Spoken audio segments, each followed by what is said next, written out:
Morning दोस्तों, आप सभी का स्वागत है आपके YouTube channel study factory official में। आज हम लोग देखेंगे संस्कृति आईएएस का टेस्ट नंबर 4 देखेंगे।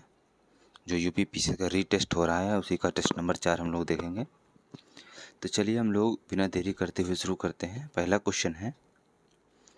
क्वेश्चन दिया हुआ है, भारतीय संविधान के निम्नलिखित में से किस अनुच्छेद में निर्वाचनों के अधीक्षण, निर्देशन और नियंत्रण के लिए निर्वाचन आयोग का प्रावधान किया गया? तो किस अनुच्छेद में किया गया है? तो है अनुच्छेद 324।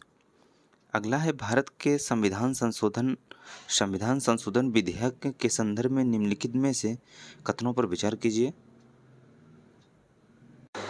पहला दिया हुआ है, इसे केवल लोकसभा में प्रस्तुत किया जाता है। इसे संसद के दोनों सदनों द्वारा पारित किया जाना अनिवार्य है।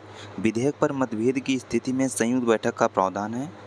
इसमें पूछा है उपयुक्त कथन में से कौन सा सही है? पहला तीसरा सही है, दूसरा सही है, दूसरा तीसरा सही है, पहला दूसरा तीसरा तीनों सही है। तो इसमें से ऑप्शन नंबर बी सही हो जाएगा, केवल दूसरा सही है। इसे संसद के दोनों सदनों द्वारा पारित किया जाना अनिवार्य है। अगला क्वेश्चन है कि भारतीय संविधान की प्रस्तावना में निम्नलिखित में से किस स्वतंत्रता का उल्लेख नहीं किया गया है? तो किस स्वतंत्रता का उल्लेख नहीं किया गया है? तो वह है प्रतिष्ठा की स्वतंत्रता का उल्लेख नहीं किया गया, धर्म की स्वतंत्रता का किया गया, व्यक्ति की विश्वास की स्वतंत्रता का किया गया है। अगला है, एक तरफ अनुच्छेद दिया हुआ है, एक तरफ उपबंध दिया हुआ है, इसको मिलाना है। उपयुक्त में से कौन सुमेलित है पूछा है, उपयुक्त में से कौन सुमेलित है? चलिए हम लोग मिलाते हैं। एक तरफ अनुच्छेद, एक तरफ उपबंध दिया हुआ। अनुच्छेद 19(1)(ग) में संगम या संघ बनाने का अधिकार है। अनुच्छेद 19(1)(घ) में भारत के राज्य क्षेत्र के सर्वत्र आवास संरक्षण का अधिकार है। अनुच्छेद 19(1)(अंग) में भारत के राज्य क्षेत्र के किसी भी भाग में निवास करने का अधिकार है। अनुच्छेद 19(1)(च) में दिया हुआ है, कोई वृत्ति, व्यापार और कारोबार करने का अधिकार है। ऑप्शन नंबर डी सही हो जाएगा, चारों ऑप्शन सही है।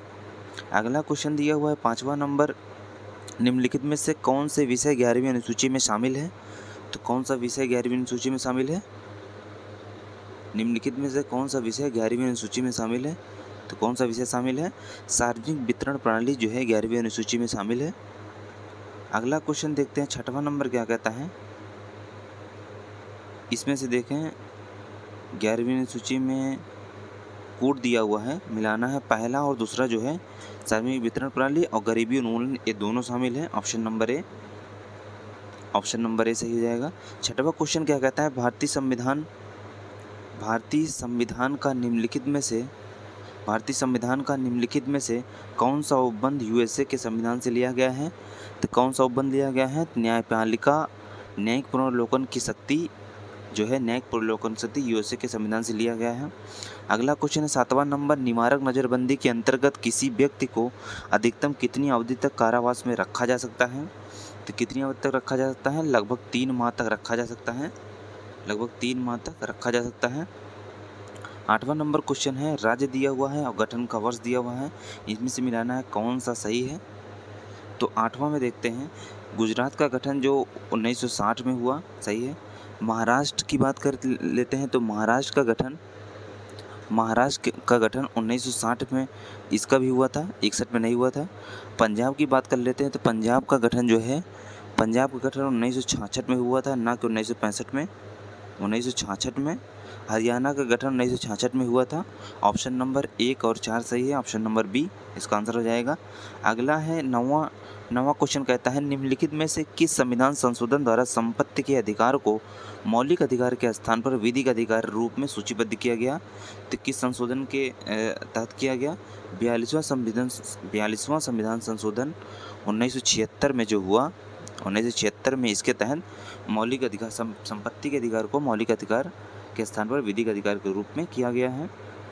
अगला है 10वां नंबर क्वेश्चन क्या कहता है, भारतीय संविधान के अनुच्छेद 21 द्वारा प्रदत्त अधिकारों के अंतर्गत निम्नलिखित में से कौन सा अधिकार सम्मिलित नहीं है? तो कौन सा अधिकार सम्मिलित नहीं है?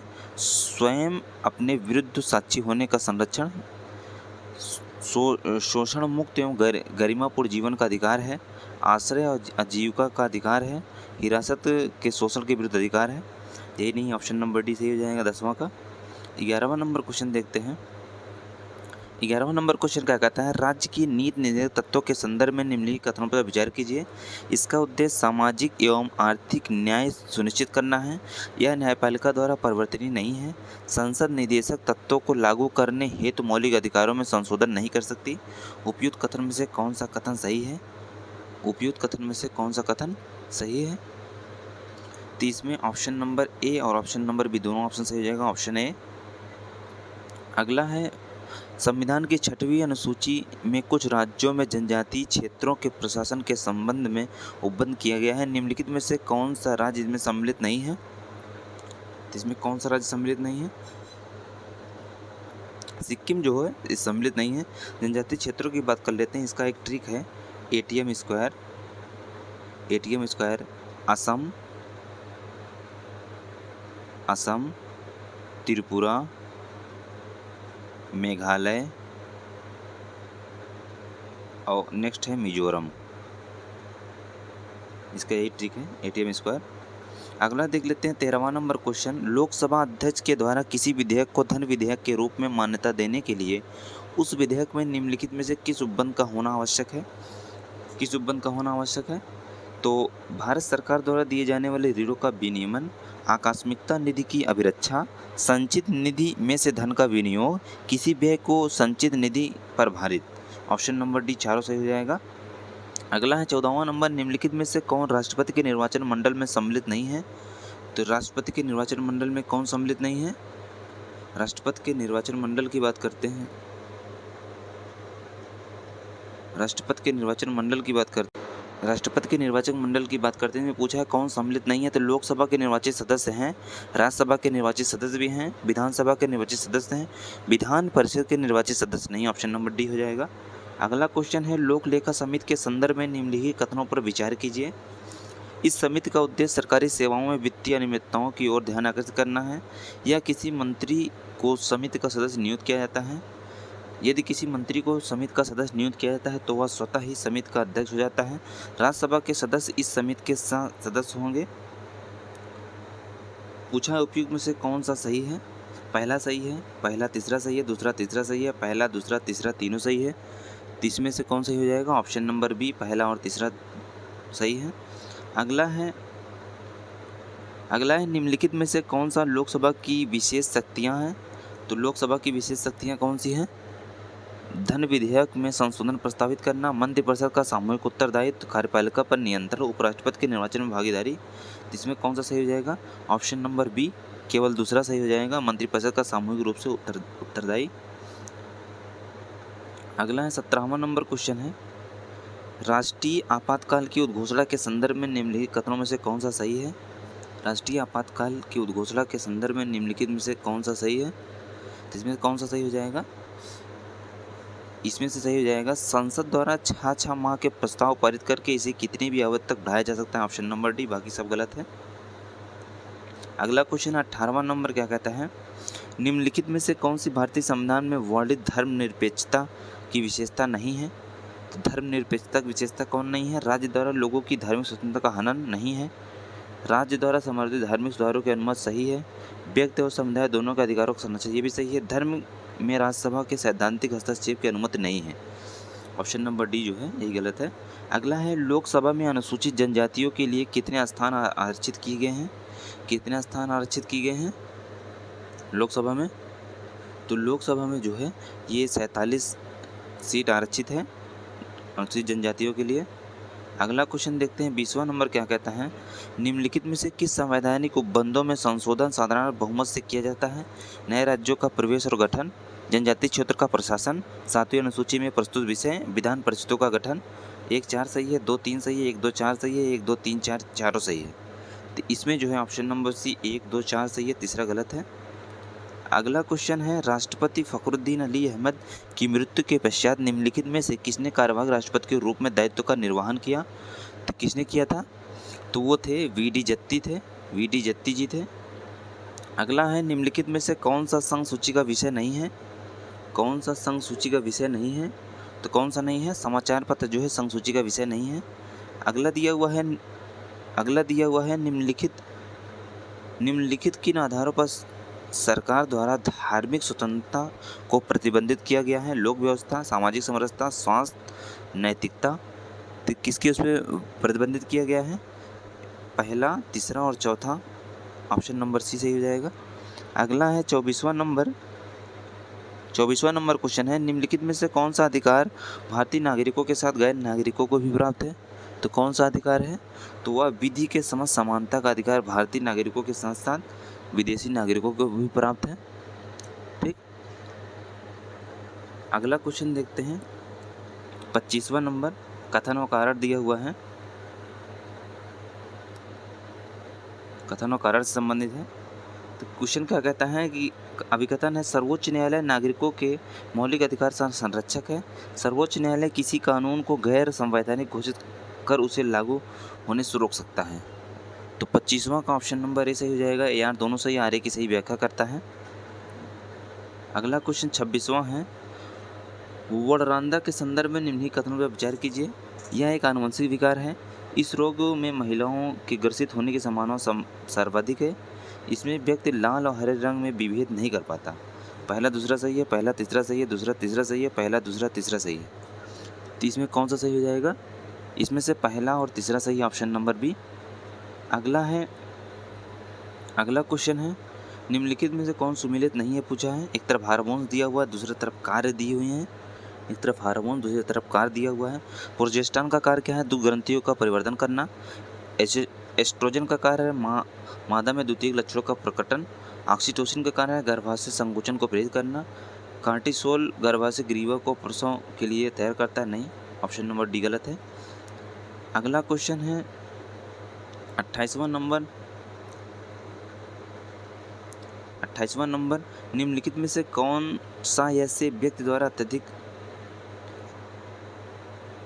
अत्यधिक धूम्रपान का परिणाम है? पहला, रक्त में कार्बन मोनोऑक्साइड की मात्रा में वृद्धि। हीमोबद्ध ऑक्सीजन की सांद्रता में कमी। हृदय स्पंदन की दर में कमी। पहला सही है, दूसरा सही है, पहला दूसरा सही है, दूसरा तीसरा सही, पहला दूसरा तीसरा तीनों सही है। इसमें से जो है 28वां का बी ऑप्शन सही हो जाएगा, पहला और दूसरा सही है। 29वां नंबर क्वेश्चन देखते हैं। 29वां नंबर क्या कहता है, पेनिसिलिन प्रतिजैविक की खोज निम्नलिखित में से किसके द्वारा की गई? पेनिसिलिन की खोज किसके द्वारा की गई थी? अलेक्जेंडर फ्लेमिंग के द्वारा की गई थी। मानव मस्तिष्क का निम्नलिखित में से कौन सा भाग शरीर के तापमान पर नियंत्रण रखता है? तो कौन सा भाग है? वो हाइपोथैलेमस है। अगला है डीएनए के संदर्भ में निम्नलिखित कथनों पर विचार कीजिए। इसका प्राथमिक कार्य प्रोटीन का संश्लेषण करना है। इसमें थायमीन उपस्थित होता है। इसमें यूरेसिल की पर्याप्त मात्रा पाई जाती है। पहला दूसरा सही है, दूसरा सही है, दूसरा तीसरा सही है, पहला दूसरा तीसरा तीनों सही है। इसका ऑप्शन नंबर बी सही हो जाएगा, केवल दूसरा सही है, केवल दूसरा थायमीन की उपस्थिति होती है। अगला क्वेश्चन देखते हैं। 32वां नंबर क्या कहता है, निम्नलिखित में से कौन पादप में वाष्पोत्सर्जन का या के उद्देश्य हैं? तो प्रकाश संश्लेषण क्रिया के लिए जल का संभरण, मृदा से प्राप्त खनिजों का संवहन, पत्ती की सतह को शीतल रखना। उपयुक्त में से सही उत्तर को चुनिए। पहला दूसरा सही है, दूसरा तीसरा सही है, तीसरा सही है, पहला दूसरा तीनों सही है, पहला दूसरा तीसरा तीनों सही है। इसमें से ऑप्शन नंबर डी सही हो जाएगा, पहला दूसरा तीसरा तीनों सही है। अगला क्वेश्चन है, दिया हुआ है क्रोमोसोमी विकार दिया हुआ है, एक तरफ प्रभाव दिया हुआ है। इसमें पूछा है कौन सही सुमेलित है? तो इसमें से टर्नर सिंड्रोम मस्तिष्क विकार संबंधित नहीं है। डाउन सिंड्रोम द्वितीयक से संबंधित नहीं है। क्लाइनफेल्टर सिंड्रोम जो है ये बांझपन से संबंधित है, ऑप्शन नंबर सी। और red man syndrome adrenal hormones अतिरिक्त स्राव से संबंधित नहीं है। ठीक, ऑप्शन नंबर सी सही हो जाएगा। अगला है 34वां नंबर, परागणों के संबंध में निम्नलिखित कथनों पर विचार कीजिए। इसकी आंतरिक भित्ति सेलुलोज और पेक्टिन से निर्मित होती है। इसका जीवन तापमान तथा आर्द्रता पर निर्भर करता है। ये मनुष्यों में एलर्जी और श्वसनीय विकार उत्पन्न करते हैं। जिसमें कोड दिया हुआ है, पहला दूसरा सही है, दूसरा तीसरा सही है, दूसरा सही है, तीसरा सही है, पहला दूसरा तीसरा तीनों सही है। तो इसका ऑप्शन नंबर डी, पहला दूसरा तीसरा तीनों सही है। 35वां नंबर क्वेश्चन देखते हैं। 35वां नंबर देखते हैं, निम्नलिखित में से कौन सा एंजाइम लार में उपस्थित होता है? तो माल्टोज एंजाइम है, लार में उपस्थित होता है। 36वां फिर कथन और कारण से प्रश्न है। कथन क्या कहता है, AB रक्त समूह के व्यक्ति सार्वभौमिक प्राप्तकर्ता होते हैं। AB रक्त समूह में एंटीजन अनुपस्थित होता है। एंटीजन अनुपस्थित होता है। तो इसमें से कौन सा सही हो जाएगा? तो ऑप्शन नंबर इसमें से ए आर दोनों सही आर एक सही व्याख्या करता है, नहीं, ए आर दोनों सही आर एक सही व्याख्या नहीं करता है। ये सही है परंतु आर गलत है, ऑप्शन नंबर सी सही हो जाएगा। अगला क्वेश्चन है, एक तरफ विकार दिया हुआ दूसरी तरफ प्रभावित अंग दिए हुए हैं। एक तरफ विकार दिया हुआ दूसरी तरफ प्रभावित अंग दिया हुआ है। पीलिया से प्रभावित अंग यकृत, पोलियो से तंत्रिका तंत्र, डायरिया से आंत, मधुमेह से अग्नाशय, ऑप्शन नंबर ए सही हो जाएगा। अगला क्वेश्चन है 38वां नंबर, निम्नलिखित में से कौन सा प्रोटोजनित रोग है? प्रोटोवा जनित रोग है। तो काला ज्वर जो है प्रोटोवा जनित रोग है। 39वें नंबर क्वेश्चन पे आते हैं, निम्नलिखित में से कौन सा आनुवंशिक विकार है? कौन सा आनुवंशिक विकार है?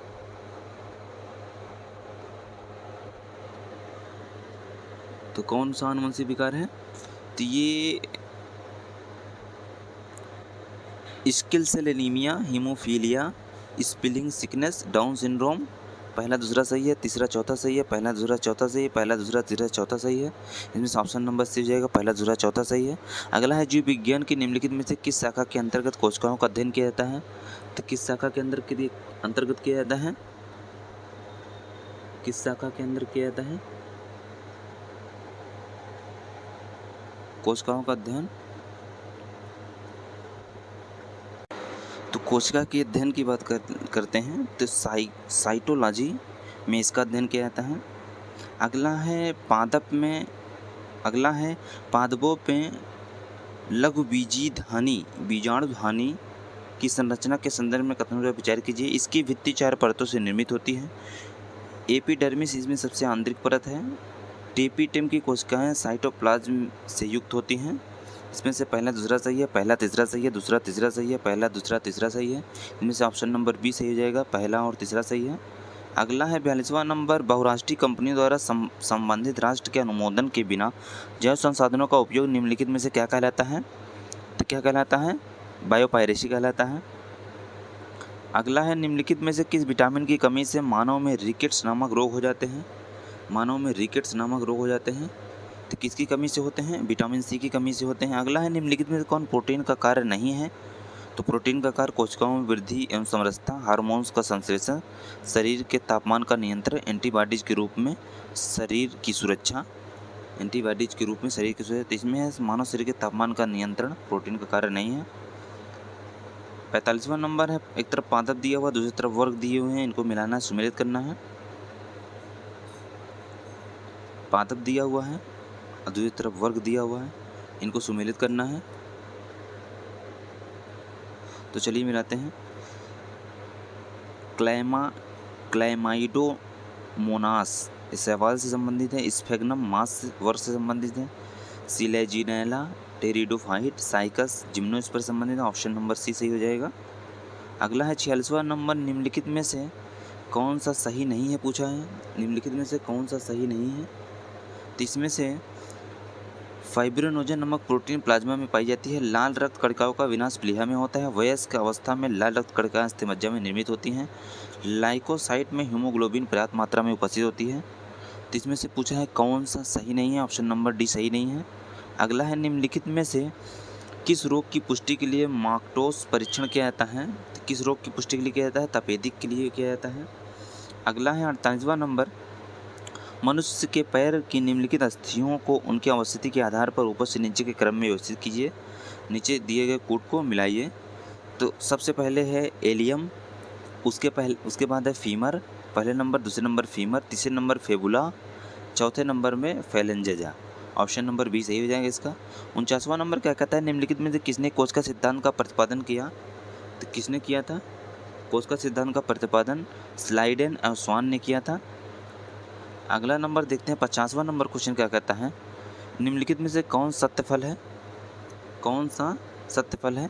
तो आम एक जो है सत्य फल है। यूपीपीएससी में आया हुआ क्वेश्चन है। यूपीपीएससी में आया हुआ क्वेश्चन है। अगला है, राष्ट्रीय कृषि और ग्रामीण विकास बैंक की स्थापना निम्नलिखित में से किस समिति के सुझाव पर की गई थी? तो किस समिति के सुझाव पर की गई थी? शिवरमन समिति के सुझाव पर की गई थी। अगला है 52वां नंबर, निम्नलिखित में से कौन से मुद्रास्फीति से लाभान्वित होने वाले वर्ग हैं? ऋणी, कृषक, पेंशनभोगी, उपभोक्ता। पहला दूसरा, पहला तीसरा, पहला दूसरा चौथा, तीसरा दूसरा तीसरा चौथा। इसमें से ऑप्शन नंबर ए सही हो जाएगा, पहला और दूसरा नंबर क्वेश्चन से। क्वेश्चन क्या कहता है, भारत में मुद्रा के निर्गमन हेतु निम्नलिखित में से किस प्रणाली का प्रयोग किया गया? तो किस प्रणाली का प्रयोग किया गया है? आनुपातिक कोष प्रणाली, न्यूनतम सुरक्षा कोष प्रणाली, स्थिर विनियमन दर प्रणाली, पूर्ण परिवर्तनशीलता प्रणाली। तो कौन सी प्रणाली का प्रयोग किया गया है? इसमें किया गया है न्यूनतम सुरक्षा कोष प्रणाली का प्रयोग किया गया है। अगला है 54वां नंबर, क्या कहता है, निम्नलिखित में से कौन सा ऐसी मुद्रा के अवमूल्यन का परिणाम है? निर्यात में वृद्धि, घरेलू उद्योगों को सुरक्षा, मुद्रास्फीति में कमी। पहला दूसरा सही है, दूसरा तीसरा सही है, तीसरा सही है, पहला दूसरा तीसरा सही है। इसमें से ऑप्शन नंबर ए सही हो जाएगा, पहला और दूसरा सही है, तीसरा ऑप्शन गलत है।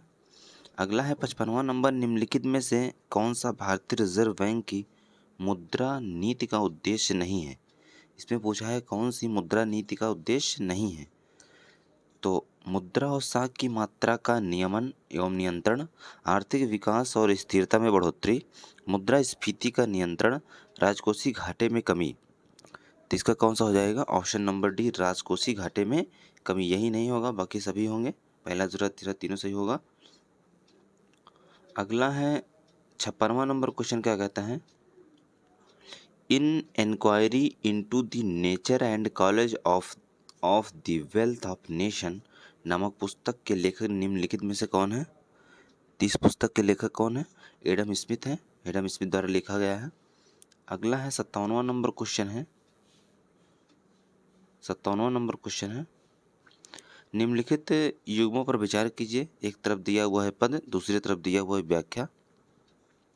तो सबसे पहले है सकल राजकोषीय घाटा, किसी वित्तीय वर्ष के अंतर्गत सरकार की कुल आय और व्यय का अंतर। राजकोषीय घाटा, कुल वित्तीय राजस्व प्राप्ति की तुलना में कुल राजस्व व्यय का अंतर। प्राथमिक घाटा, सकल राजकोषीय घाटे से ब्याज की अदायगी को घटाने से प्राप्त होता है। इसमें से पहला दूसरा सही है, पहला तीसरा सही है और दूसरा तीसरा सही है, पहला दूसरा तीसरा सही है। तो इसमें से ऑप्शन नंबर ए सही हो जाएगा, पहला और दूसरा सही है। अगला देखते हैं 58वां नंबर क्वेश्चन। 58वां नंबर क्या कहता है, प्रत्यक्ष विदेशी निवेश के संदर्भ में निम्नलिखित कथनों पर विचार कीजिए। प्रत्यक्ष विदेशी निवेश के संदर्भ में निम्नलिखित कथनों पर विचार कीजिए। पहला है, यह किसी देश की आंतरिक संरचनाओं में विदेशी संपत्तियों का निवेश है। इसमें शेयर बाजार में लगी विदेशी पूंजी को भी सम्मिलित किया जाता है। पहला सही है, दूसरा सही है, पहला दूसरा सही है, ना एक ना दो। तो इसमें 58वां में ऑप्शन नंबर ए सही हो जाएगा, पहला सही है केवल। 59 नंबर क्वेश्चन क्या कहता है, Our Common Future report, Our Common Future report निम्नलिखित में से किससे संबंधित है? तो किससे संबंधित है? ओजोन क्षरण, समुद्री जल जीवन, धारणीय विकास, वैश्विक तापन। तो आवर कॉमन फ्यूचर रिपोर्ट जो है ये संबंधित है, धारणीय विकास से संबंधित है। अगला है, सरकार द्वारा राजस्व घाटे को कम करने के लिए निम्नलिखित में से कौन से कदम उठाए जा सकते हैं? विदेशी ऋणों का भुगतान करना, वेतन एवं पेंशन में भारी कमी, घाटे में चल रहे सार्वजनिक उपक्रमों का विनिवेश। इसमें पूछा है पहला दूसरा सही है, दूसरा तीसरा सही है, तीसरा सही है, पहला दूसरा तीसरा सही है। इसमें से ऑप्शन नंबर सी सही हो जाएगा, पहला दूसरा तीसरा तीनों सही है। फिर आते हैं 61वें नंबर क्वेश्चन पे, निम्नलिखित में से कौन सा आदेश मुद्रा को सर्वाधिक उपयुक्त रूप से अभिव्यक्त करता है? वह मुद्रा जिसका अंतर्राष्ट्रीय मूल्य अधिक होता है, वह मुद्रा जिसका कोई आंतरिक मूल्य नहीं होता है, वह मुद्रा जो आर्थिक रूप से स्थिर और राष्ट्र द्वारा जारी की जाती है, वह मुद्रा जिसका अंकित मूल्य उसके व्यर्थ मूल्य के बराबर है, व्यर्थ मूल्य के बराबर है। इसमें पूछा है कौन सा उपयुक्त रूप से अभिव्यक्त करता है? तो ऑप्शन नंबर बी जो है, वह मुद्रा जिसका कोई आंतरिक मूल्य नहीं होता, ऑप्शन नंबर बी सही हो जाएगा। अगला है, सेन सूचकांक निम्नलिखित में से किससे संबंधित है? सेन सूचकांक निर्धनता से संबंधित है, ऑप्शन नंबर बी सही हो जाएगा। 63वां नंबर क्या कहता है, सार्वजनिक उपक्रमों के विनिवेश के लिए सुझाव प्रस्तुत करने हेतु निम्नलिखित में से किसकी अध्यक्षता में विनिवेश आयोग का गठन किया गया? तो किसकी अध्यक्षता में किया गया? बी.एस. मिन्हास की अध्यक्षता में किया गया है, बी.एस. मिन्हास। अगला है 64वां नंबर, निम्नलिखित में से कौन से अर्थव्यवस्था का तृतीयक गतिविधियों से संबंधित है? अर्थव्यवस्था की तृतीयक गतिविधियों से संबंधित है, तो कौन सा संबंधित है? परिवहन, भंडारण, संचारण, डेयरी। तो ऑप्शन नंबर डी सही हो जाएगा। दूसरा, तीसरा और चौथा ये तृतीयक गतिविधियों से संबंधित है। 65वां नंबर क्वेश्चन क्या कहते हैं, इसमें सूची 1 को सूची 2 से मिलाना है। संस्था दिया हुआ है एक तरफ, दूसरी तरफ स्थापना वर्ष दिया हुआ है। तो चलिए हम लोग देखते हैं। एक तरफ संस्था है, दूसरी तरफ स्थापना वर्ष है। मिलाते हैं। राष्ट्रीय कृषि और ग्रामीण विकास बैंक, राष्ट्रीय कृषि और ग्रामीण विकास बैंक, राष्ट्रीय कृषि और ग्रामीण विकास बैंक, ये जो हो जाएगा। नाबार्ड की स्थापना ये 1982 में। उसके बाद राष्ट्रीय औद्योगिक विकास बैंक की स्थापना जो है, औद्योगिक विकास बैंक की स्थापना 1964 में। फिर भारतीय लघु उद्योग विकास बैंक की स्थापना 1990 में। फिर राष्ट्रीय प्रतिभूति एवं विनिमय बोर्ड मतलब सेबी की स्थापना 1988 में। इस तरीके से ऑप्शन नंबर डी सही हो जाएगा। अगला है 66वां नंबर क्वेश्चन क्या कहता है, निम्नलिखित में से कौन से प्रयास प्रतिकूल भुगतान संतुलन में सुधार हेतु प्रभावी होते हैं? विदेशी विनिमय दर में परिवर्तन, निर्यात शुल्क का अधिरोपण, विदेशी ऋण एवं सहायता, आयात सब्सिडी। पहला तीसरा सही है, दूसरा चौथा सही है, पहला दूसरा तीसरा सही है, पहला दूसरा चौथा सही है। तो इसमें से ऑप्शन नंबर कौन सा ऑप्शन सही हो जाएगा? इसमें ऑप्शन नंबर ए सही हो जाएगा, पहला और तीसरा सही हो जाएगा। अगला है निम्नलिखित में से कौन प्रथम वित्त आयोग के अध्यक्ष थे? तो प्रथम वित्त आयोग के अध्यक्ष कौन थे? केसी नियोगी जी थे। ये क्वेश्चन बार बार आया हुआ है यूपीपीसीएस और आरओ में। ठीक, नेक्स्ट देखते हैं। निम्नलिखित में से किस समिति ने गरीबी के निर्धारण हेतु ग्रामीण एवं शहरी क्षेत्रों में पृथक पृथक कैलोरी उपयोग को आधार बनाए जाने की संस्तुति की है? तो किसने की है? यह है वाई के अलग समिति द्वारा किया गया है। पृथक पृथक कैलोरी उपभोग को आधार बनाए जाने की संस्तुति की है। 69 नंबर क्वेश्चन है, निम्नलिखित में से कौन से अल्पकालिक विकासशील अर्थव्यवस्था की विशेषता नहीं है? अल्पकालीन विकासशील अर्थव्यवस्था की विशेषता नहीं है, तो कौन सी नहीं है? राष्ट्रीय आय में द्वितीयक एवं तृतीयक क्षेत्र का अधिक योगदान। ऑप्शन नंबर ए, यही सही नहीं है, बाकी सब सही है। अधिक जनसंख्या घनत्व वाले निम्न स्तर, प्राकृतिक संसाधनों के निर्यात पर बल, औद्योगिक पिछड़ापन, आधारभूत संरचना का निम्न स्तर। अगला है गिनी गुणांक। गिनी गुणांक का प्रयोग निम्नलिखित में से किसकी गणना हेतु किया जाता है? तो गिनी गुणांक जो है ये आय विषमता की गणना हेतु किया जाता है। अगला 71वां नंबर क्वेश्चन है, इसमें पूछा है कौन सुमेलित नहीं है पूछा है। तो बॉम्बे प्लान 1944 में, जन योजना 1945 में, सर्वोदय योजना 1950 में, गांधीवादी योजना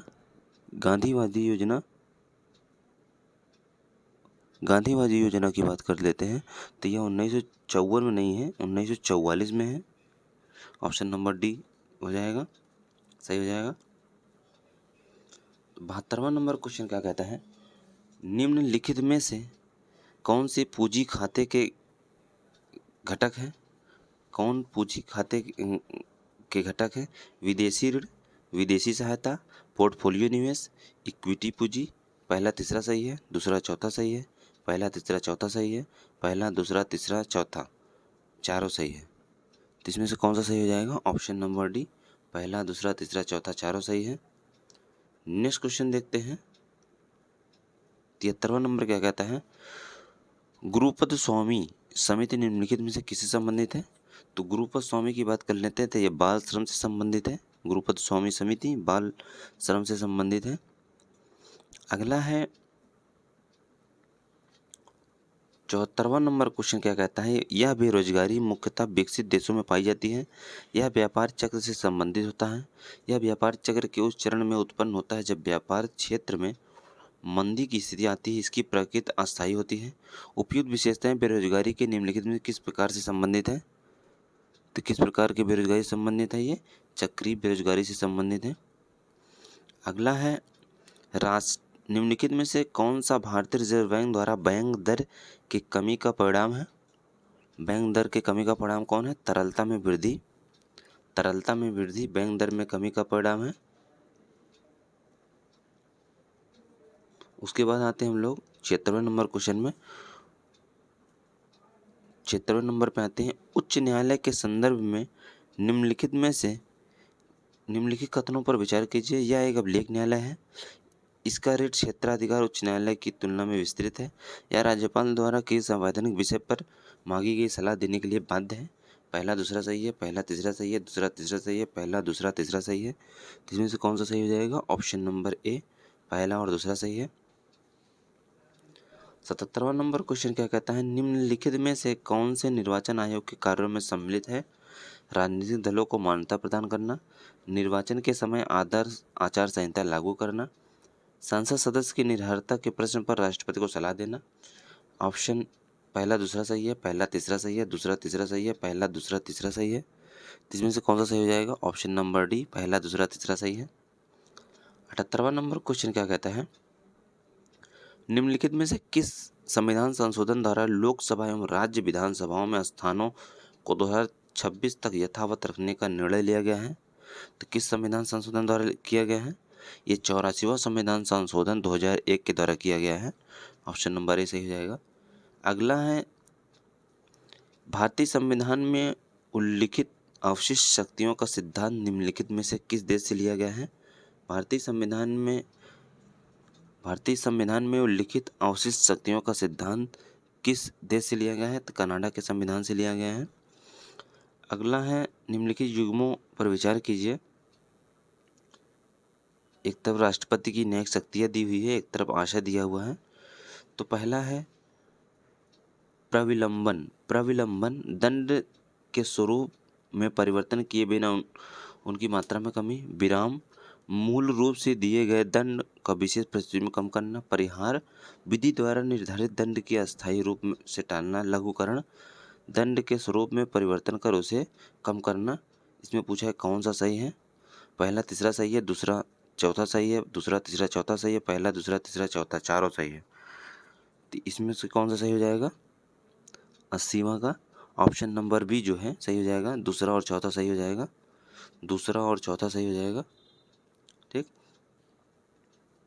नेक्स्ट क्वेश्चन पे आते हैं 81वें नंबर पे।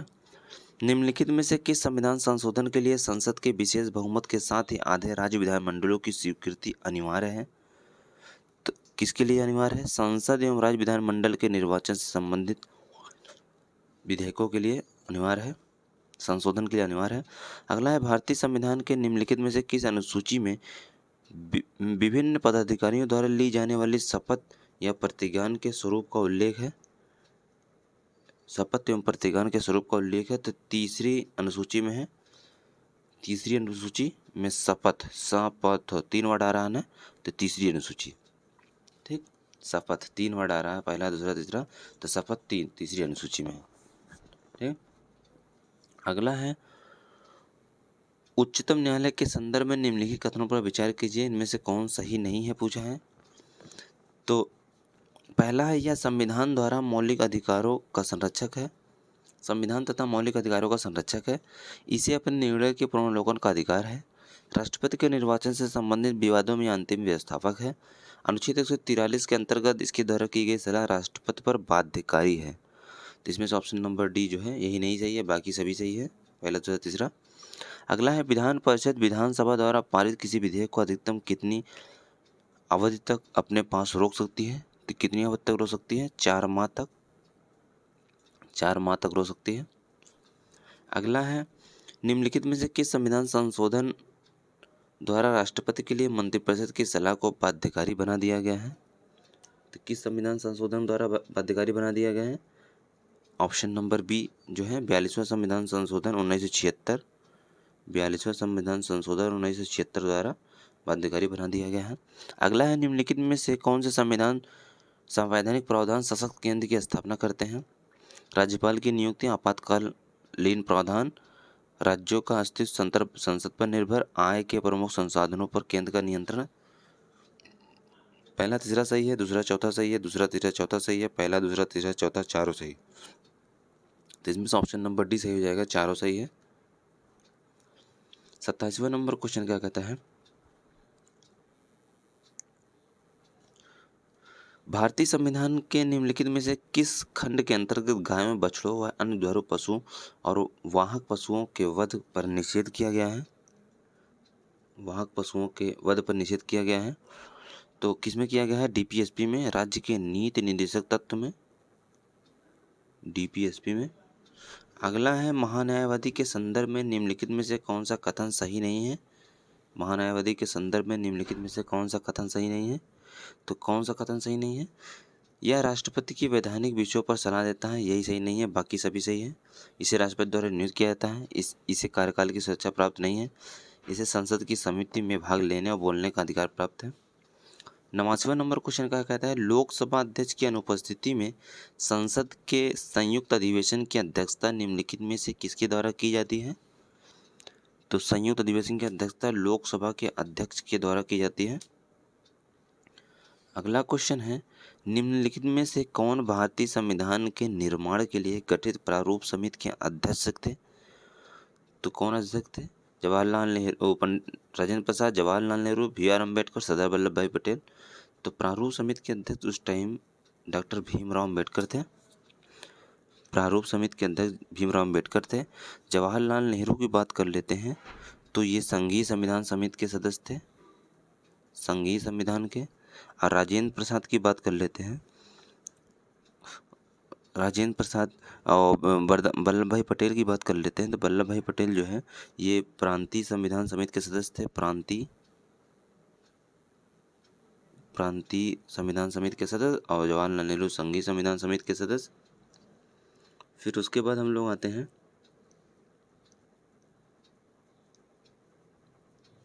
राजेंद्र प्रसाद जो है ये प्रक्रिया नियम समिति के सदस्य थे, अध्यक्ष थे प्रक्रिया नियम समिति के, नियमित समिति के थे। चलिए नेक्स्ट देखते हैं 91वां नंबर, विधान परिषद की बैठकों के लिए निर्धारित की गई गणपूर्ति निम्नलिखित में से कितनी है? कम से कम 10 सदस्य, कुल सदस्यों का दसम जो भी अधिक हो, कम से कम 20 सदस्य, कुल सदस्यों का दसम जो भी अधिक हो, कम से कम 10 सदस्य, कुल सदस्यों का दसम जो भी न्यून हो, कम से कम 20 सदस्य, कुल सदस्यों का दसम जो न्यून हो। तो ऑप्शन नंबर ये सही हो जाएगा, कम से कम 10 सदस्य, कुल सदस्यों का दसम जो अधिकतम हो।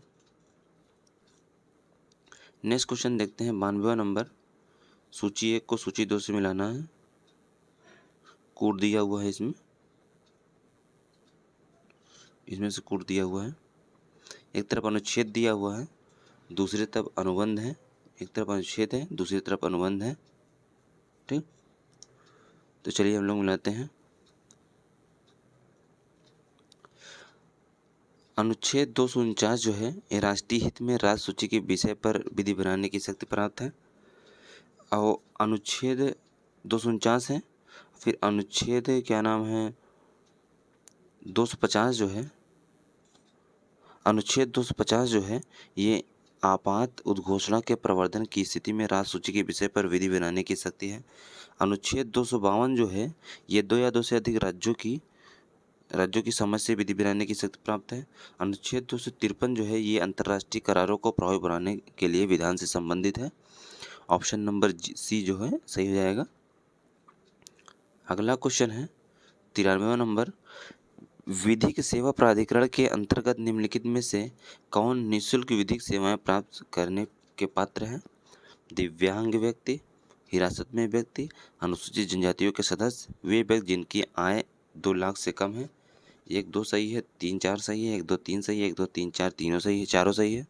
तो ऑप्शन नंबर सी सही हो जाएगा, पहला दूसरा तीसरा तीनों सही है, चौथा गलत है। अगला है, संविधान में निम्नलिखित में से किस अनुच्छेद के अंतर्गत वार्षिक वित्तीय विवरण से संबंधित उपबंध किए गए हैं? तो किस अनुच्छेद के अंतर्गत किए गए हैं? वह है अनुच्छेद 112। अनुच्छेद 112 में वार्षिक वित्तीय विवरण से संबंधित प्रावधान किए गए हैं।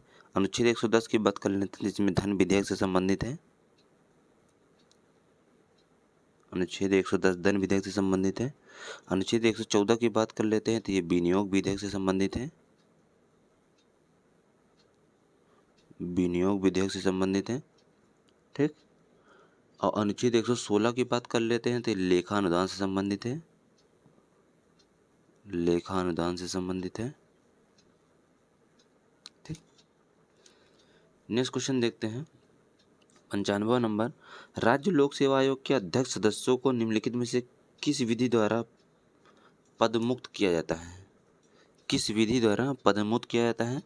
राज्य विधानमंडल की सलाह पर राज्यपाल द्वारा, कदाचार एवं अनियमितता के आधार पर राज्यपाल द्वारा, उच्च न्यायालय के परामर्श के बाद राज्यपाल द्वारा, कदाचार के आधार पर राष्ट्रपति द्वारा। ऑप्शन नंबर डी जो है सही हो जाएगा। अगला है 96वां नंबर। उच्चतम न्यायालय के न्यायाधीशों की संख्या में वृद्धि करने की शक्ति निम्नलिखित में से किसमें निहित है? राष्ट्रपति में, उच्चतम न्यायालय के मुख्य न्यायाधीश में, संसद में, केंद्रीय मंत्रिपरिषद में। तो ये जो है ये संसद में निहित है, संसद में निहित है। नेक्स्ट क्वेश्चन देखते हैं 97वां नंबर। भारतीय संविधान की प्रस्तावना में वर्णित निम्नलिखित शब्दों में से क्रमानुसार व्यवस्थित कीजिए। क्रमानुसार व्यवस्थित करना है। तो चलिए सबसे पहले राजनीतिक न्याय, उसके पहले स्वतंत्रता की उपासना, उसके बाद अवसर की समता, उसके बाद राष्ट्र की एकता और अखंडता। ऑप्शन नंबर सी जो है सही हो जाएगा। नेक्स्ट क्वेश्चन देखते हैं 98वां नंबर। निम्नलिखित में से किस पदाधिकारियों की नियुक्ति राष्ट्रपति द्वारा नहीं की जाती है? तो किस पदाधिकारी की नियुक्ति राष्ट्रपति द्वारा नहीं की जाती है? नियंत्रण महालेखा परीक्षक की जाती है, उच्च न्यायालय के न्यायाधीश की जाती है, मुख्य चुनाव आयुक्त की जाती है। नीति आयोग के उपाध्यक्ष की नियुक्ति राष्ट्रपति द्वारा नहीं की जाती है, इसकी नियुक्ति प्रधानमंत्री द्वारा की जाती है, प्रधानमंत्री द्वारा, ठीक। 99वां नंबर क्वेश्चन देखते हैं। निम्नलिखित में से किस संविधान संशोधन के अंतर्गत राष्ट्रपति द्वारा लोकसभा में 2 आंग्ल भारतीय प्रतिनिधियों को मनोनीत करने की अधिकारिता को समाप्त कर दिया गया? तो किस संविधान संशोधन द्वारा किया गया है? ये 104वां संविधान संशोधन अधिनियम, 104वां संविधान संशोधन अधिनियम के द्वारा किया गया है, समाप्त कर दिया गया आंग्ल भारतीय समुदाय, ठीक। और 102वां संविधान संशोधन की बात कर लेते हैं तो ये राष्ट्रीय पिछड़ा वर्ग से संबंधित है, राष्ट्रीय पिछड़ा वर्ग से, ठीक। 101वां संविधान संशोधन की बात कर लेते हैं, जीएसटी से संबंधित है। 103वां संविधान संशोधन की बात कर लेते हैं तो कमजोर वर्ग के आरक्षण से संबंधित है, आर्थिक रूप से ईडब्ल्यूएस से संबंधित है, ठीक। नेक्स्ट क्वेश्चन देखते हैं 100वां नंबर क्या कहता है? राज्यसभा के संदर्भ में निम्नलिखित कथनों पर विचार कीजिए। इसका कार्यकाल 6 वर्ष निर्धारित है।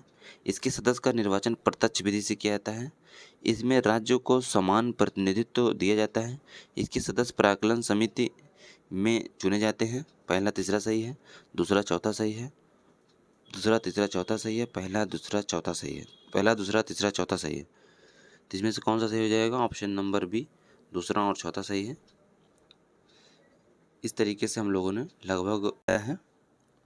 विद्युत बल्बों में फिलामेंट के ऑक्सीकरण को रोकने के लिए निम्नलिखित में से किन गैसों का प्रयोग किया जाता है? तो किन गैसों का प्रयोग किया जाता है? ऑक्सीजन और नाइट्रोजन का प्रयोग किया जाता है। नाइट्रोजन और आर्गन का प्रयोग किया जाता है। आर्गन का प्रयोग किया जाता है, नाइट्रोजन और आर्गन का प्रयोग किया जाता है। अगला 102वां नंबर। सूची 1 को सूची 2 से मिलाना है। एक तरफ परमाणु कण दिया हुआ, दूसरी तरफ खोजकर्ता दिए हुए हैं। चलिए मिलाते हैं। इलेक्ट्रॉन की खोज जो है जे थॉमसन ने की थी। इलेक्ट्रॉन की खोज जे थॉमसन द्वारा की गई थी। इलेक्ट्रॉन की खोज जे थॉमसन द्वारा की गई थी। और कब की गई थी जे थॉमसन द्वारा? ये 1803 में। न्यूट्रॉन की खोज की बात कर लेते हैं तो चैडविक द्वारा की गई थी। न्यूट्रॉन की खोज चैडविक द्वारा की गई थी। इलेक्ट्रॉन की खोज 1803 में नहीं, ये इलेक्ट्रॉन की खोज जो है ये 1897 में की गई थी। और न्यूट्रॉन की खोज की बात करते हैं तो न्यूट्रॉन की खोज की बात करते हैं न्यूट्रॉन की खोज की बात करते हैं तो चैडविक द्वारा की गई थी। ये कब की गई थी? ये 1932 में की गई थी। उसके बाद प्रोटॉन की या पॉजिट्रॉन की बात कर लेते हैं। तो पॉजिट्रॉन की खोज गोल्डस्टीन ने नहीं की थी, ये एडरसन द्वारा की गई थी, एडरसन द्वारा। अब कब की गई थी?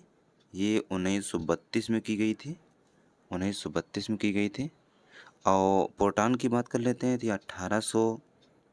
1896 में की गई थी। किसके द्वारा? गोल्डस्टीन के द्वारा की गई थी। तो इसमें से ऑप्शन नंबर सी सही हो जाएगा। फिर से देख लेते हैं। Electron J Thomson 1897, neutron Chadwick 1932, proton Goldstein 1932 और फिर पॉजिट्रॉन एडरसन 1896। ठीक है। 103वें नंबर क्वेश्चन पे आते हैं। उत्तल दर्पण का प्रयोग निम्नलिखित में से किसमें किया जाता है? उत्तल दर्पण का प्रयोग निम्नलिखित में से किसमें किया जाता है? तो उत्तल दर्पण का प्रयोग वाहनों के पार्श्व दर्पण के लिए किया जाता है, मतलब पीछे देखने के लिए। अगला है, निम्नलिखित में से किस कारण से वर्षा की बूंदों की आकृति गोलाकार होती है? तो किस कारण से होती है? उसके सरफेस टेंशन के कारण होती है, मतलब पृष्ठ तनाव के कारण होती है, उसके पृष्ठ तनाव के कारण होती है। 105वां नंबर क्वेश्चन है। निम्नलिखित कथनों पर विचार कीजिए। अपकेंद्री बल के प्रभाव स्वरूप चंद्रमा पृथ्वी की परिक्रमा करता है। पृथ्वी तल से ऊंचाई बढ़ने पर गुरुत्वीय बल के मान में कमी आती है। गुरुत्वीय बल का मान विषुवत वृत्त से ध्रुवों की ओर घटता जाता है। इसमें से पूछा कौन सा सही नहीं है? पहला दूसरा, दूसरा तीसरा, पहला तीसरा, पहला दूसरा तीसरा। इसमें से कौन सही नहीं है? तो पहला और तीसरा सही नहीं है, ऑप्शन नंबर 2 सही है। अगला 106वां नंबर क्वेश्चन क्या कहता है? 106वां नंबर क्वेश्चन है। यदि दो समतल दर्पण 120 कोण पर झुके हों, उनके मध्य में रखी वस्तु द्वारा बनाए गए प्रतिबिंब की संख्या कितनी होगी? तो कितनी होगी? वो होगी 2। अगला है, दो द्रव्यमानों के मध्य की दूरी को दोगुना कर दिया जाए तो उनके मध्य गुरुत्वाकर्षण बल पर क्या प्रभाव पड़ेगा? तो चौथाई, उनका गुरुत्वाकर्षण बल चौथाई हो जाएगा। अगला है 108वां नंबर। निकट दृष्टि दोष के संदर्भ में निम्नलिखित कथनों पर विचार कीजिए। इसमें नेत्र लेंस की फोकस दूरी बढ़ जाती है। इसके निवारण के लिए अवतल लेंस का प्रयोग किया जाता है। एक सही है, दो सही है, एक दो सही है, ना एक ना दो। तो इसमें से कौन सा सही है? ऑप्शन नंबर बी केवल 2 सही है। अगला 109वां नंबर क्वेश्चन। निम्नलिखित में से किस वैद्युत चुंबकीय तरंग का प्रयोग टीवी के रिमोट में किया जाता है? तो किस विद्युत चुंबकीय तरंग का प्रयोग किया जाता है? अवरक्त किरणों का प्रयोग किया जाता है। अगला है, निम्नलिखित में से कौन सा भौतिक परिवर्तन है? लोहे में जंग लगना, कागज जलना, कोयले का जलना, जल में शक्कर का घुलना। पूछा है कौन सा भौतिक परिवर्तन है? तो जल में शक्कर का घुलना ये भौतिक परिवर्तन है। अगला क्वेश्चन देखते हैं 111वां नंबर। प्रकाश तरंगों के निम्नलिखित में से किस गुण के कारण आकाश का रंग नीला दिखाई देता है? तो किस गुण के कारण दिखाई देता है? प्रकाश के प्रकीर्णन के कारण दिखाई देता है नीला रंग। अगला है, निम्नलिखित में से किस उपकरण का प्रयोग विद्युत धारा की प्रबलता मापने में किया जाता है? तो विद्युत धारा की प्रबलता किसमें मापी जाती है? गैल्वेनोमीटर द्वारा मापी जाती है। विद्युत धारा की प्रबलता गैल्वेनोमीटर द्वारा मापी जाती है। फिर उसके बाद देखते हैं 113वां नंबर क्वेश्चन। निम्नलिखित में से कौन सी कैथोड किरणों की विशेषता नहीं है? तो कौन सी नहीं है? ये सरल रेखा में गमन करती हैं, ये प्रतिदीप्त उत्पन्न करती हैं, ये चुंबकीय क्षेत्र से अप्रभावित रहती हैं, ये ध्रुव की प्लेट को भेद देती हैं। इसमें से पूछा है कैथोड किरणों की विशेषता नहीं है, तो कौन सी नहीं है? ऑप्शन नंबर सी, ये चुंबकीय क्षेत्र से अप्रभावित रहती हैं, यही नहीं है, बाकी सब हैं। अगला है, विकिरण चिकित्सा में प्रयुक्त होने वाला कोबाल्ट 60 निम्नलिखित में से किन किरणों को उत्सर्जित करता है? तो किन किरणों को करता है? गामा किरणों को उत्सर्जित करता है, गामा किरणों को। अगला है, निम्नलिखित में से कौन सा न्यूटन की गति के प्रथम नियम की पुष्टि करता है? गाड़ी की विरामावस्था भंग होने पर यात्रियों का पीछे की ओर झुकना, बंदूक से गोली चलने पर पीछे की ओर झटका लगना, ऊंचाई से कूदने पर चोट लगना, खिलाड़ी द्वारा हाथ से ईंट तोड़ना। तो कौन सा है? पहला है, गाड़ी की विरामावस्था भंग होने पर यात्रियों का पीछे की ओर झुकना न्यूटन की गति के प्रथम नियम द्वारा होता है। अगला 116वां नंबर। निम्नलिखित में से किस विधि का प्रयोग समुद्र जल से प्राप्त नमक की अशुद्धियों को दूर करने में किया जाता है? तो किस विधि का प्रयोग किया जाता है? क्रिस्टलीकरण का प्रयोग किया जाता है। उसके बाद देखते हैं, अगला है, निम्नलिखित में से निम्नलिखित कथनों में से कौन सा कथन सही नहीं है पूछा है। कमरे के ताप पर सभी वस्तुएं ठोस अवस्था में पाई जाती हैं। आयोडीन अधातु होने पर भी चमकीला होता है पदार्थ होता है। कार्बन का अपर रूप ग्रेफाइट विद्युत का सुचालक होता है।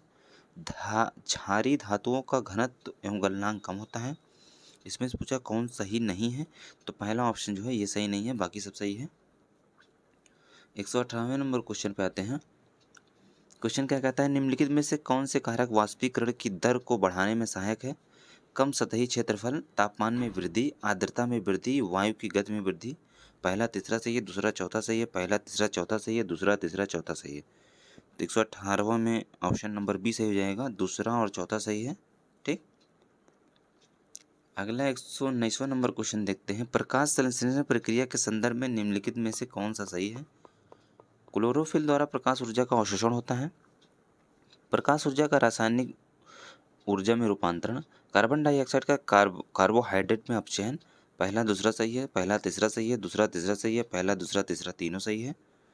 तो 119वां का डी ऑप्शन सही हो जाएगा, पहला दूसरा तीसरा तीनों सही है। अगला क्वेश्चन देखते हैं 120वां नंबर। निम्नलिखित में से किसकी उपस्थिति के कारण आतिशबाजी में हरा रंग आता है। किसकी उपस्थिति के कारण आता है, तो उसमें बेरियम की उपस्थिति के कारण हरा रंग आता है। एक्वारेजिया के संदर्भ में निम्नलिखित कथनों पर विचार कीजिए। इसमें सोने को गलाने की क्षमता विद्यमान होती है। यह ज्वलनशील तरल और तीव्र संक्षारक है।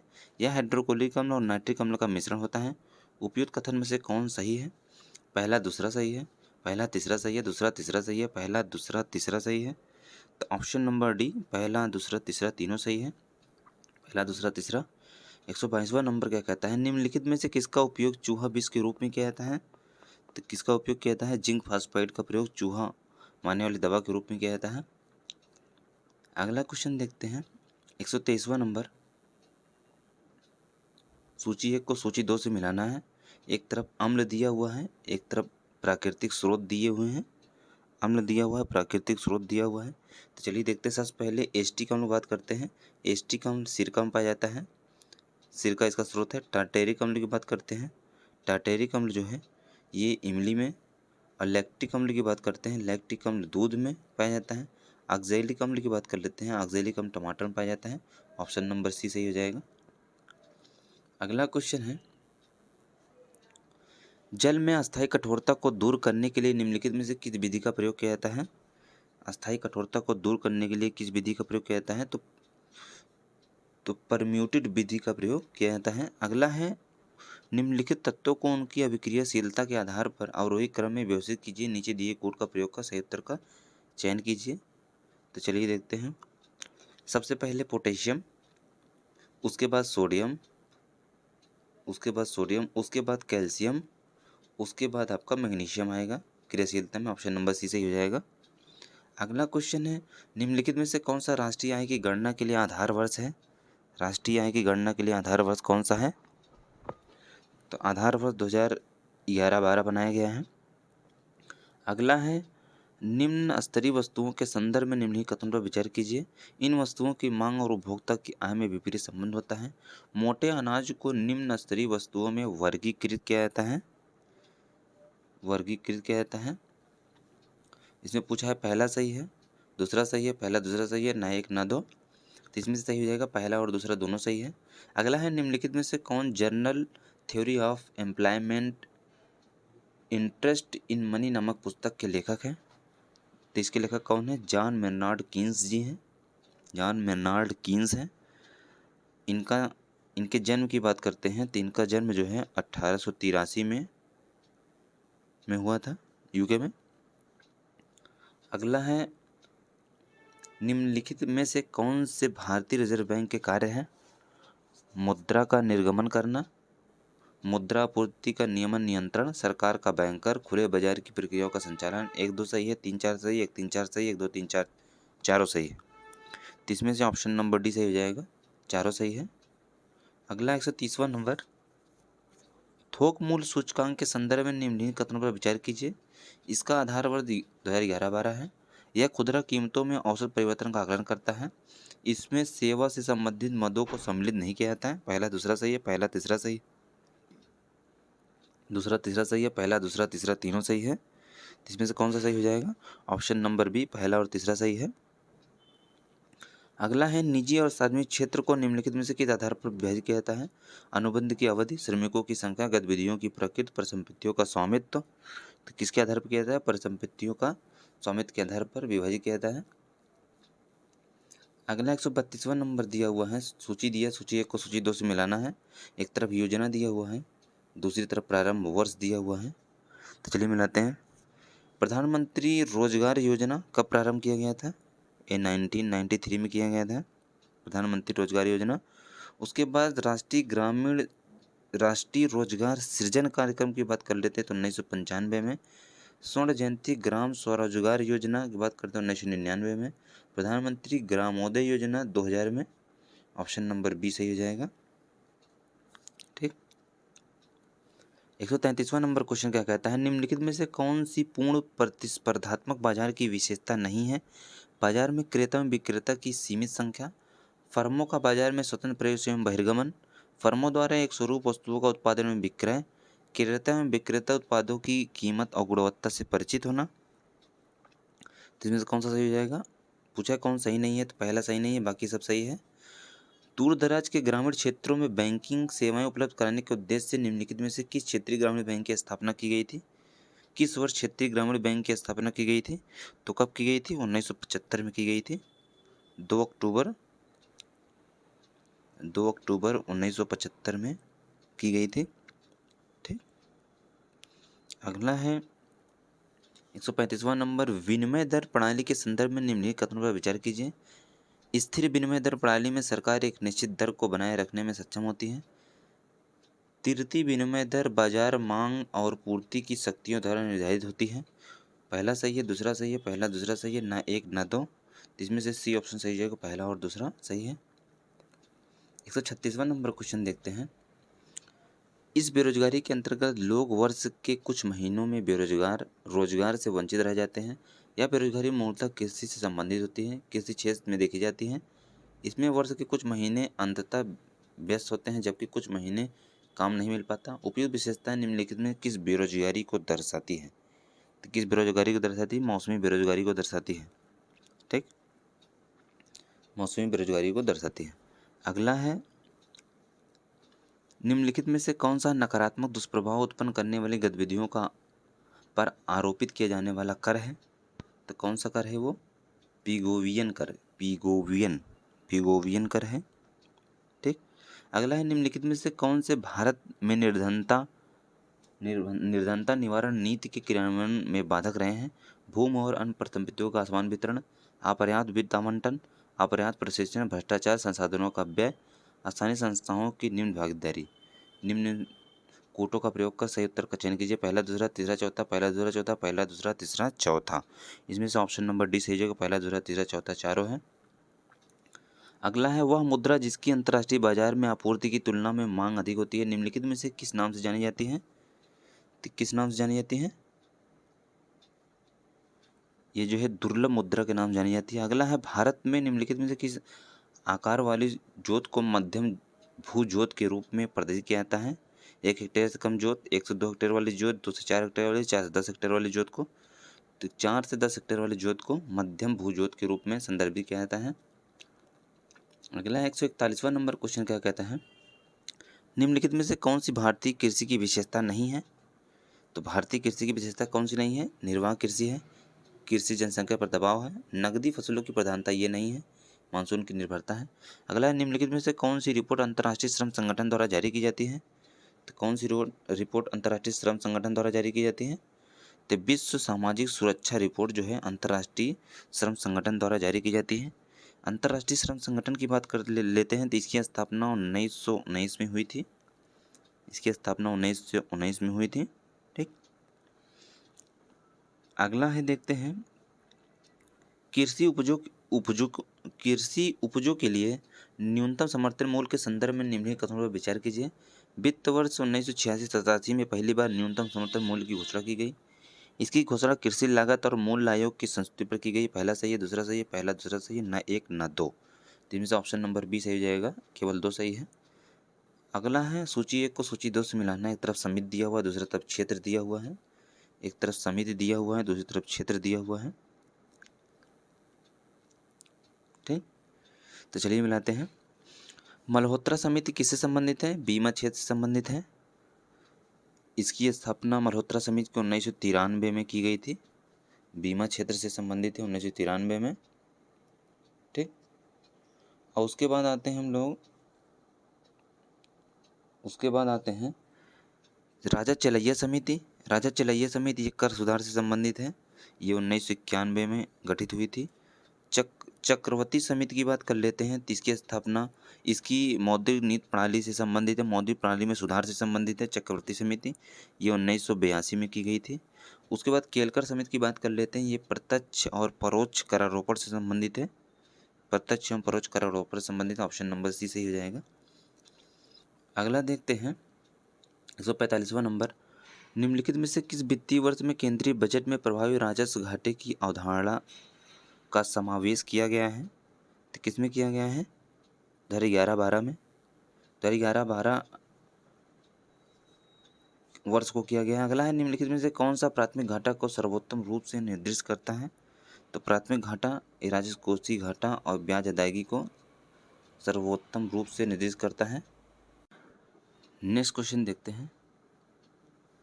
संयुक्त राष्ट्र विकास कार्यक्रम द्वारा प्रकाशित किए जाने वाले मानव विकास सूचकांक की गणना निम्नलिखित में से किन आधारों पर की जाती है? जीवन प्रत्याशा, शिक्षा का स्तर, सार्वभौमिक स्वास्थ्य, जीवन निर्वाह में अंतर। पहला तीसरा सही है, दूसरा चौथा सही है। पहला दूसरा चौथा, पहला दूसरा तीसरा चौथा, चारों सही है। तो इसमें से ऑप्शन नंबर सी सही हो जाएगा, पहला दूसरा चौथा सही है। अगला है, निम्नलिखित में से कौन सा वक्र कर की दरों और सरकार द्वारा अर्जित राज्य राजस्व के संबंध को दर्शाता है? तो कौन सा वो है लाफर कर। लाफर कर जो है ये सरकार द्वारा अर्जित राजस्व के संबंध को दर्शाता है। ठीक। अगला है, नगद कोष अनुपात के संदर्भ में निम्नलिखित कथनों पर विचार कीजिए। नगद कोष अनुपात के संदर्भ में निम्नलिखित कथनों पर विचार कीजिए। यह बैंक के पास जमा राशि का वह प्रतिशत है जिसे बैंक द्वारा नगद राशि के रूप में अपने पास रखा जाता है। यह एक वैधानिक अनिवार्यता है। पहला सही है, दूसरा सही है, पहला दूसरा सही है, ना एक ना दो। इसमें से ऑप्शन नंबर बी सही हो जाएगा, केवल दूसरा सही है। अगला है 150वां नंबर। निम्नलिखित में से कौन सा भुगतान संतुलन के अंतर्गत चालू खाते का घटक है? तो कौन सा है वो? अंतरण भुगतान, ये चालू खाते का घटक है। इस तरीके से हम लोगों ने संस्कृति आईएएस के टेस्ट नंबर 4 को कंप्लीट किया। ये इसका थर्ड पार्ट था। उम्मीद करता हूँ वीडियो पसंद आई। वीडियो को लाइक कीजिए और चैनल को सब्सक्राइब कीजिए। इसके पीडीएफ के लिए आप लोग टेलीग्राम चैनल ज्वाइन कर सकते हैं, वहाँ पे आपको सारी पीडीएफ मिल जाएगी। धन्यवाद।